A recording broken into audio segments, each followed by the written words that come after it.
Bienvenidos, queridos hermanos. Les saluda a su amigo Enrique Cano, dándole gracias por estar en sintonía de Nuevo Tiempo Honduras. En esta noche nos disponemos a comenzar un nuevo programa que será de mucha edificación para cada uno de nosotros, titulado Escrito está, donde aprenderemos junto al pastor Robert Costa las hermosas enseñanzas que Dios tiene para nosotros a través de su santa palabra. Para comenzar en esta noche les invito a que cierren sus ojos e inclinen su cabeza para dirigirnos a Dios a través de una oración. Oremos. Padre Celestial, te damos infinitas gracias porque hasta este momento tu presencia, tu amor y tu misericordia están con nosotros. Ponemos en tus manos este programa y las enseñanzas que tú tienes para nosotros. En el nombre santo de tu amado Cristo Jesús. Amén y amén. Estás disfrutando de la programación de Nuevo Tiempo Honduras, llevando esperanza.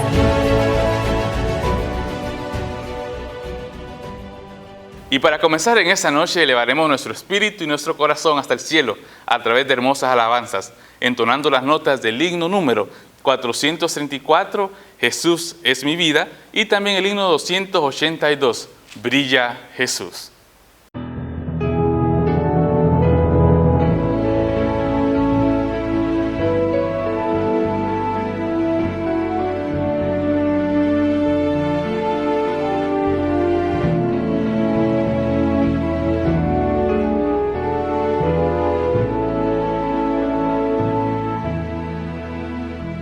Cuando el cielo y sus estrellas me hablan del amor de Dios, y las flores al abrirse buscan el calor del sol, pienso en ese amor eterno que cuidado a todos da, me inspira cada día para amarlo más y más.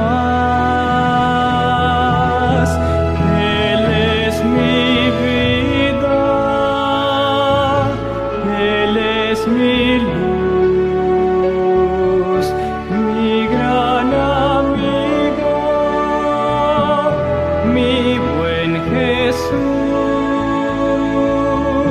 Nada marchitará ni cambiará mi amor por Él. Mi Dios y mi Señor es todo para mí. Él conoce, Él escucha y me dice qué hacer. Él comparte mis momentos, sabe cómo y por qué. Él me guía cada paso, me da siempre lo mejor. Y aunque a veces no comprendo, me consuela con su amor.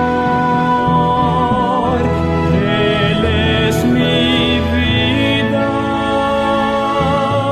Él es mi luz, mi gran amigo, mi buen Jesús.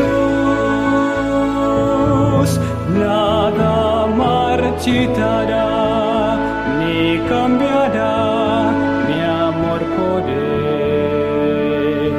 Mi Dios y mi Señor es todo para mí.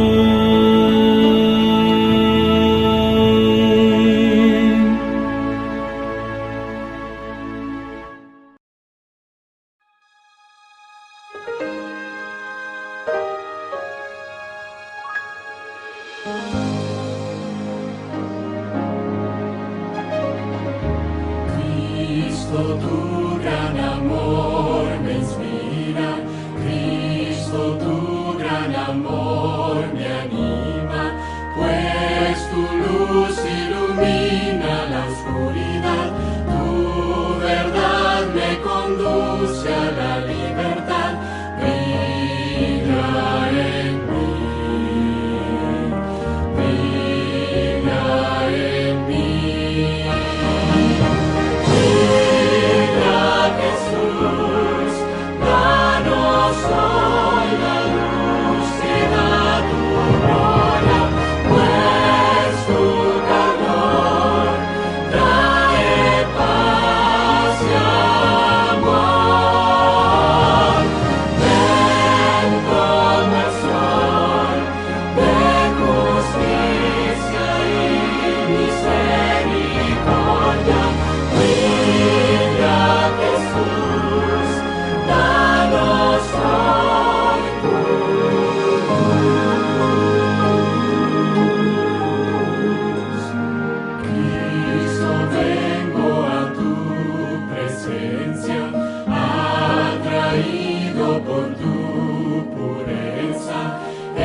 Y esta noche estudiaremos un tema muy importante y muy interesante. Cuando estamos invitados a eventos, nos ponemos los mejores trajes, la mejor ropa, nos vestimos de la mejor manera. Ahora bien, el título del tema de esta noche es Vestidos para la Cena. ¿De qué tratará? ¿A qué se referirá el pastor con esto? Será lo que estudiaremos en esta noche, pero antes te invito a que busques en tu Biblia la lectura bíblica de esta noche que se encuentra en Éxodo capítulo 12, versículo 21. La palabra de Dios dice lo siguiente: Entonces Moisés convocó a todos los ancianos de Israel y les dijo: Id y elegid corderos para vuestras familias para sacrificar la Pascua. Y ahora, el tiempo del pastor Robert Costa y la gloria para nuestro Padre Celestial. Hay una antigua ceremonia que contiene una predicción sorprendente acerca de tu futuro. Una nación de esclavos escapó por la noche de quienes los sometían, y al hacerlo estaban escribiendo una historia que puede revolucionar tu vida y darte una libertad con la que solo tú puedes soñar. ¿Cuál fue su secreto? Toma tu Biblia y en un momento más regresaré.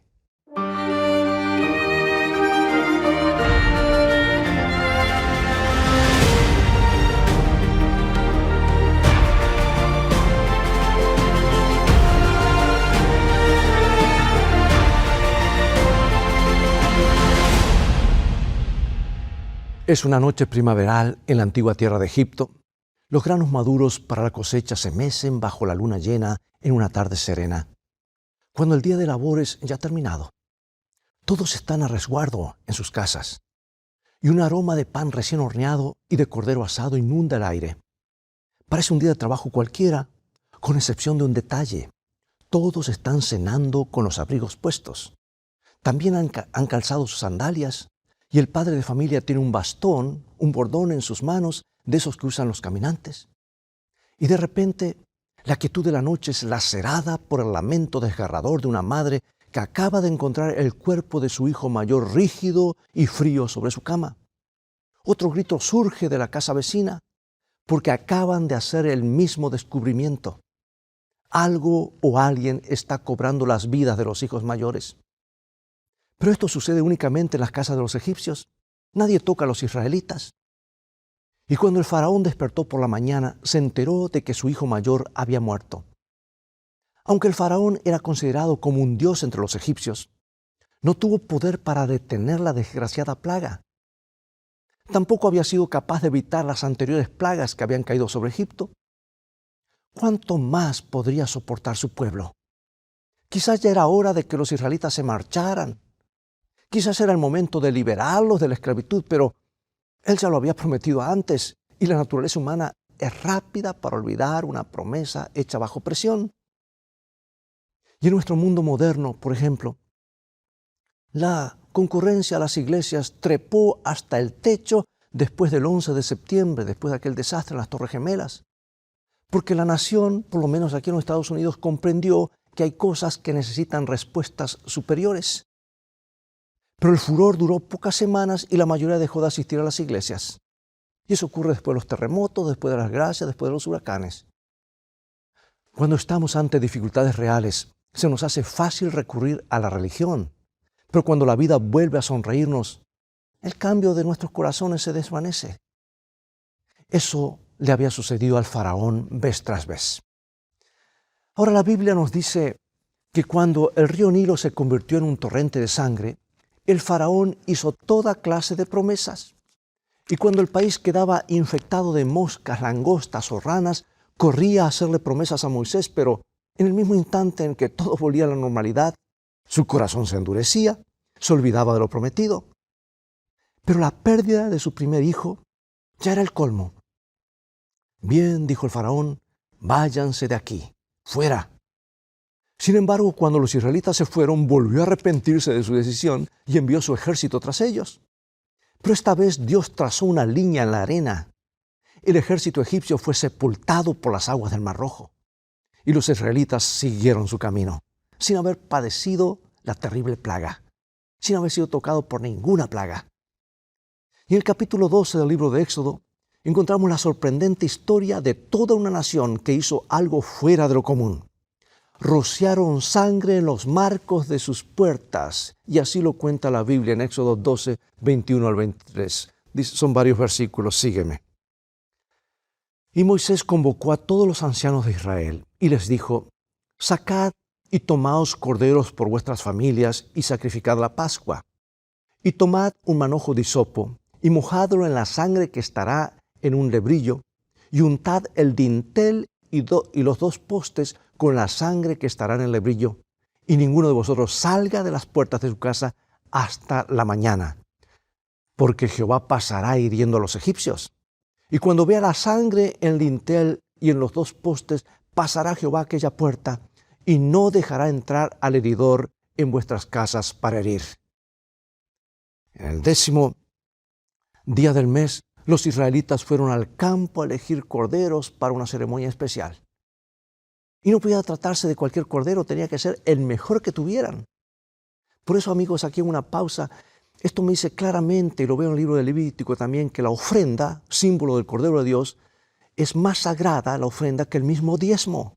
Dios aceptaba el diezmo de cualquier borrego, rengo o viejo, pero nunca aceptaba una ofrenda una ofrenda en realidad si no fuese perfecta. Por eso la Biblia dice que debía ser perfecto, sin ninguna mancha, sin una falla, y debían apartarlo hasta el día 14, cuando sería sacrificado para que la familia pudiera comerlo. Ahora bien, además de comer el cordero, tomaron su sangre y la rociaron en los dintelos, en los marcos de sus hogares, de las puertas. Y de esa forma el ángel destructor pasaría de largo por sus hogares y continuaría por el siguiente. Esa es la razón por la cual a la celebración de aquella noche todavía la llamamos Pascua, que quiere decir pasar por alto. Porque la plaga de la muerte pasó por alto al pueblo de Dios y no le causó ningún daño. No se necesita mucha imaginación para comprender el mensaje que Dios estaba tratando de enviarnos aquella noche. Porque a lo largo de toda la Biblia se llama a Jesús el Cordero de Dios.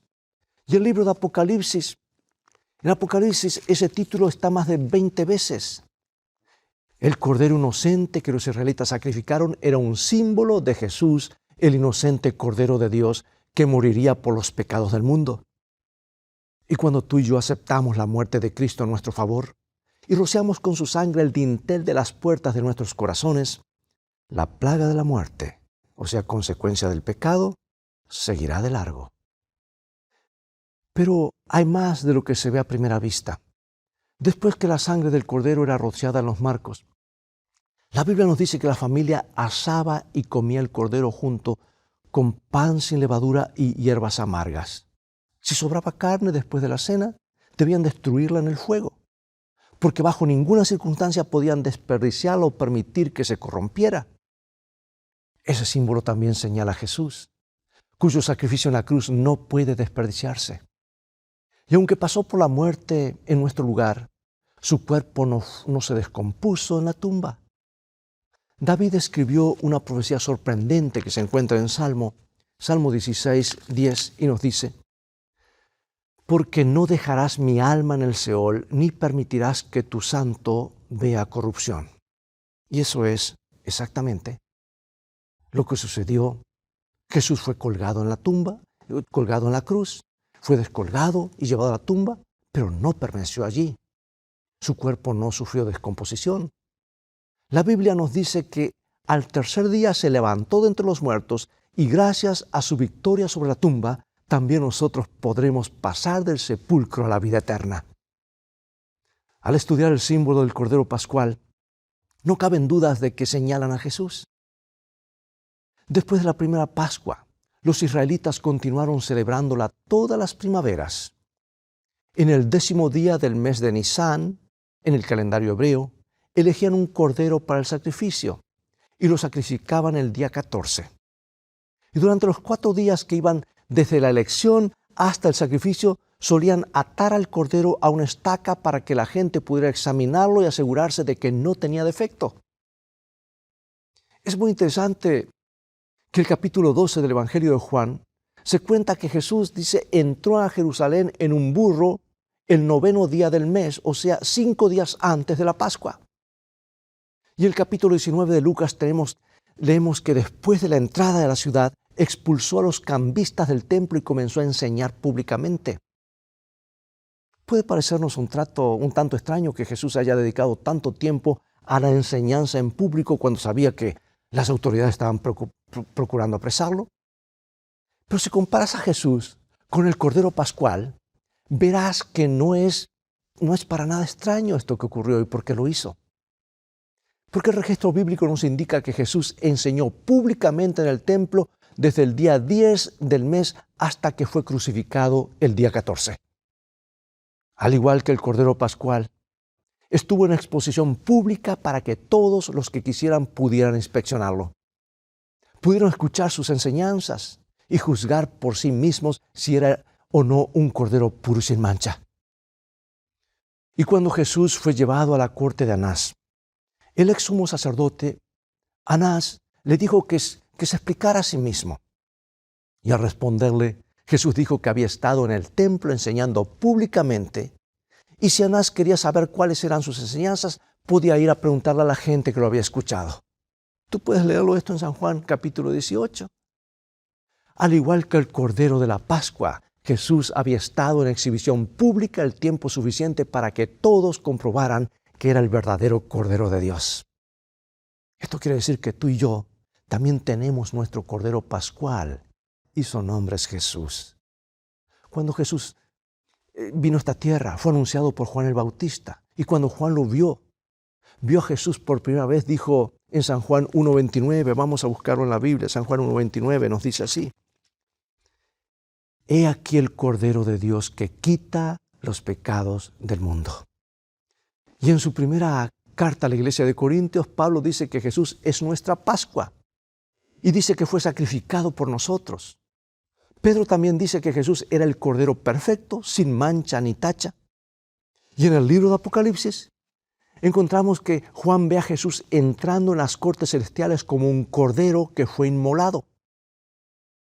Como ves, en la Biblia hay una invitación para que rocíes la sangre de Jesús en el marco de la puerta de tu corazón. Él dio su sangre para que tú pudieras escapar de la plaga de la muerte y disfrutar de la vida eterna en su presencia. María era una niñita que necesitaba urgentemente una transfusión de sangre. Padecía una enfermedad muy rara y su única posibilidad de vivir era que alguien que ya hubiera tenido esa enfermedad y se hubiera curado le donara su sangre. Su hermano mayor, Timmy, reunía esas características. Así que los angustiados padres llevaron sus hijos al hospital donde el médico entrevistó al pequeño Timmy. Escúchame, Timmy, tengo una pregunta muy importante que hacerte y quiero que lo pienses muy bien. ¿Estás dispuesto a dar tu sangre para tu hermana? Hubo un silencio mortal en la habitación. El niñito no dijo palabra por algunos momentos y luego hizo una mueca con los labios como si estuviera a punto de llorar.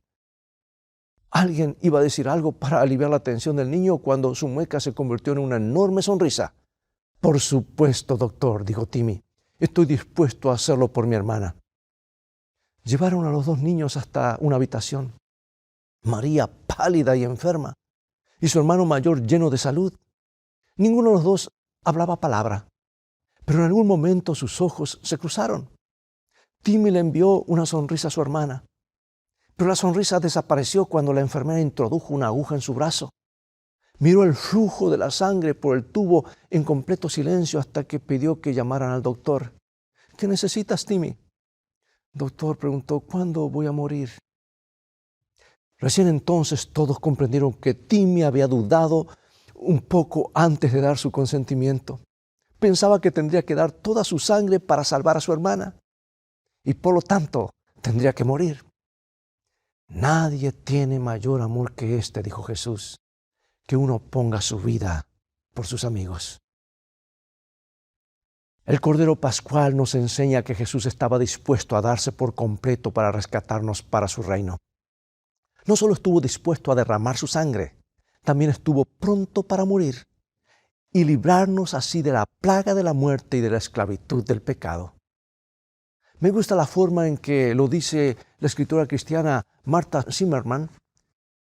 Dios sacrificó al Cordero en el altar de la cruz. Esas tablas de madera se convirtieron en el marco de la puerta de nuestro hogar. Dios nos promete pasar por alto nuestra sentencia de muerte si estamos dispuestos a ponernos bajo su protección. Eso es lo que recordamos y celebramos en la Pascua, amigo y amiga. Isaías, el profeta evangélico, predijo la crucifixión de Jesús.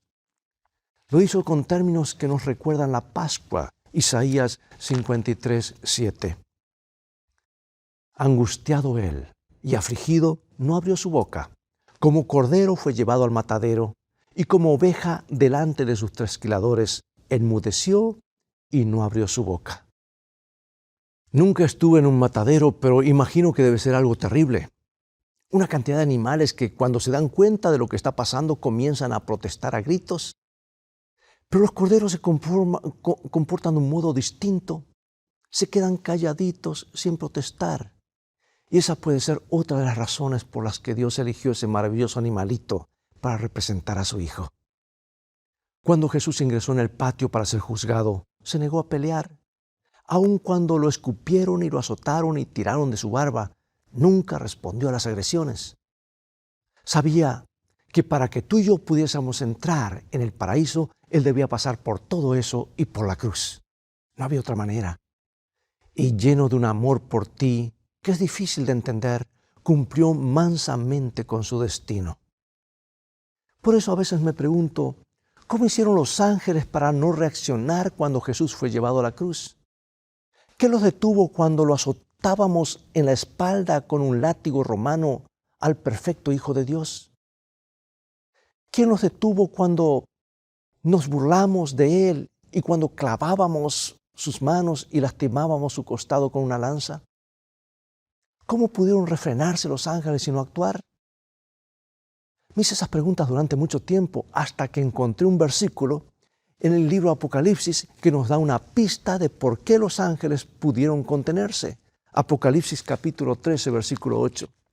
Dice que Jesús es el Cordero que fue inmolado desde el principio del mundo.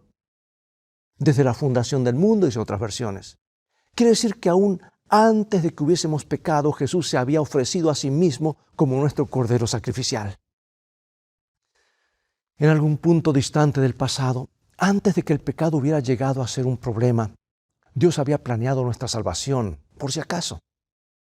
Y antes de que Cristo naciera, los ángeles sabían el motivo de su venida y sabían cuán importantes somos para nuestro Salvador. Pero esto no quiere decir que les resultara fácil. Estoy seguro de que los ángeles contemplaban la forma en la que tratábamos a Jesús e hicieron lo único que podían hacer.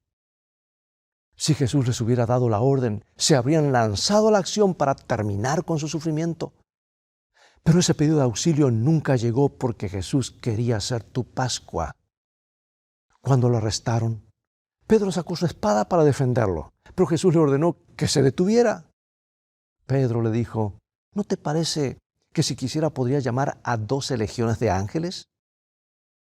¿No crees que podría detener todo esto? En ese breve instante Jesús nos mostró algo que es muy importante. No era un mártir indefenso. No fue hasta la cruz porque no tuviera más remedio. Sufrió y murió porque era la única manera de librarte de la carga del pecado. No es que quisiera sufrir.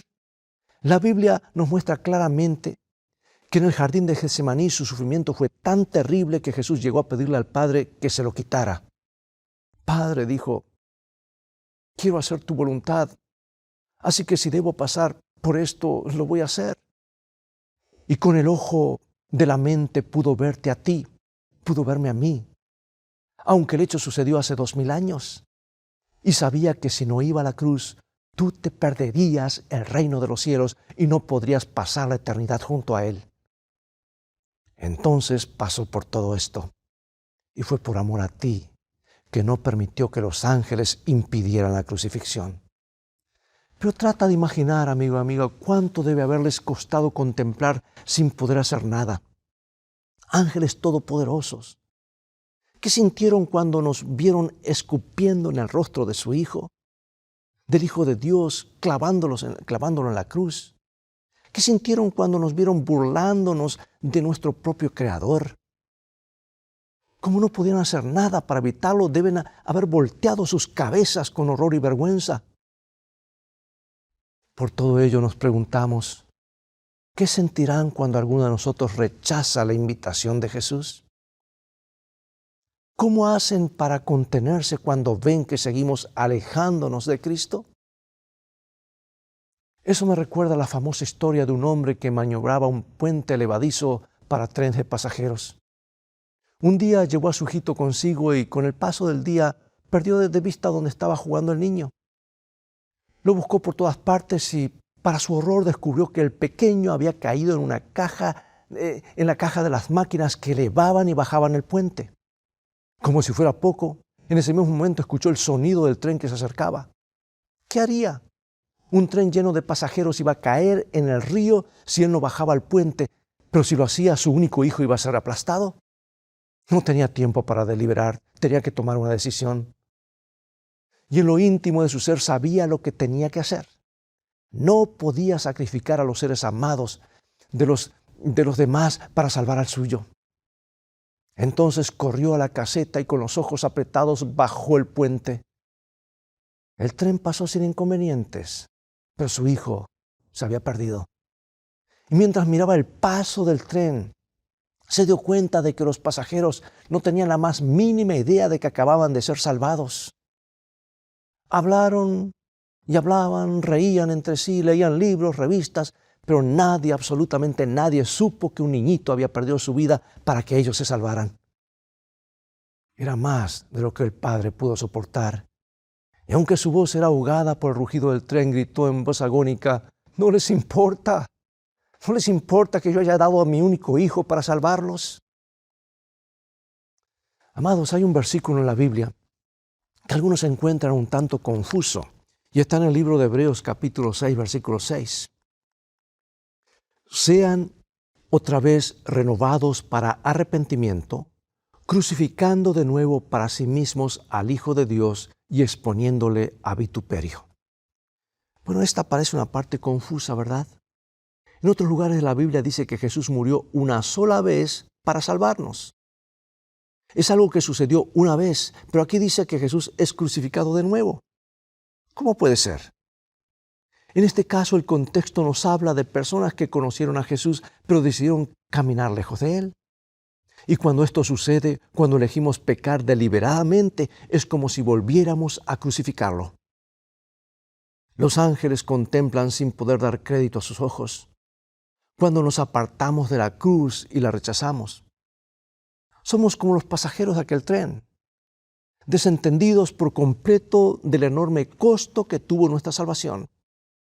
El don de Jesús en la cruz es tan grande que para muchos de nosotros jamás lo llegaremos a entender plenamente.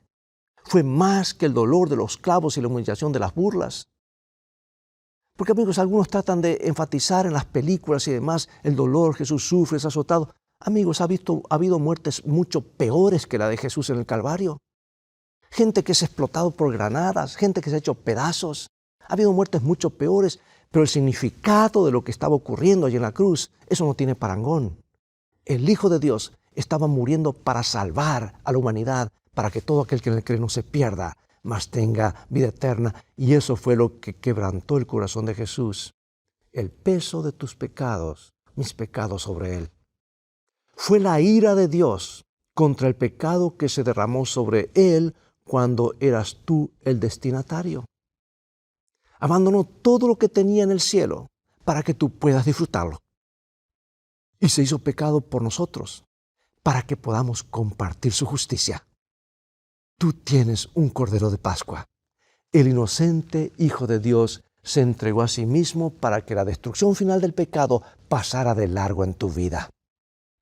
Ocupó tu lugar e hizo posible que vivas una vida nueva con la garantía del paraíso en la presencia de Dios. Pero no te va a forzar. Al igual que el Cordero Pascual de la antigüedad, puedes examinarlo para ver si es como Él dice. Y la decisión queda en tus manos. Pregunto, ¿aceptarás al Cordero de Dios? ¿Rociarás su sangre en los dinteles de tu corazón, de tu mente? Dedica algunos momentos a meditar hasta dónde llegó Cristo para que tú puedas recorrer el camino que conduce a la presencia de Dios. La Biblia nos enseña que de tal manera amó Dios al mundo, que ha dado a su Hijo unigénito. Amar y dar, dos verbos que se conjugan juntos. Cuando tú amas, vas a querer dar lo mejor al Maestro. Déjame hacerte una pregunta en este mismo instante. ¿Qué es lo que te impide aceptar ese regalo y colocar la sangre del Cordero de Dios en el marco de la puerta de tu corazón? ¿Por qué no oramos juntos? Acompáñame. Padre Celestial, estamos ante ti sobrecogidos por el amor que nos manifestaste en la cruz del Calvario a través de tu Hijo. Allí tu Hijo derramó su sangre. Estuvo dispuesto a que la culpa de nuestros pecados recayera sobre sí. Estuvo dispuesto a separarse de su Padre para que nosotros pudiéramos unirnos a ti. Oh Dios, te agradecemos por el don de Jesucristo. Y ahora te confesamos que somos pecadores y necesitamos de tu ayuda. Te pedimos que nos perdones, que nos libres de toda injusticia y que nos pongas en el camino al cielo. Pero sobre todas las cosas, oh Dios, queremos decirte que te amamos y te agradecemos por todo lo que has hecho por nosotros, lo que estás haciendo y lo que harás. En el nombre de Jesús, tu Hijo, oramos. Amén.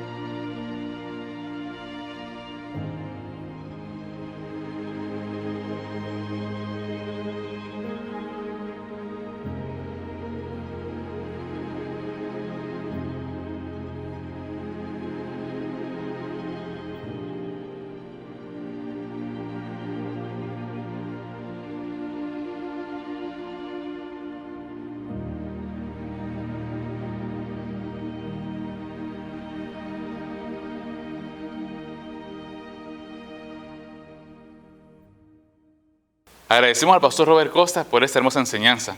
Estoy seguro que fue de mucha edificación espiritual para cada uno de los que lo vimos y lo escuchamos. Recordándole que su cita es todos los domingos a las 6 de la tarde en este su programa Escrito Está. Y también queremos invitarle a que sigan en sintonía de Nuevo Tiempo Honduras, ya que este miércoles 3 de febrero tendremos un hermoso programa titulado Retomando el Conflicto de los Siglos, que estará a cargo del pastor Adán Ramos. Seguramente aprenderemos muchas cosas demasiado buenas para nuestra vida. Así que están cordialmente invitados. Los esperamos la siguiente semana y que Dios les bendiga. Estás disfrutando de la programación de Nuevo Tiempo Honduras, llevando esperanza.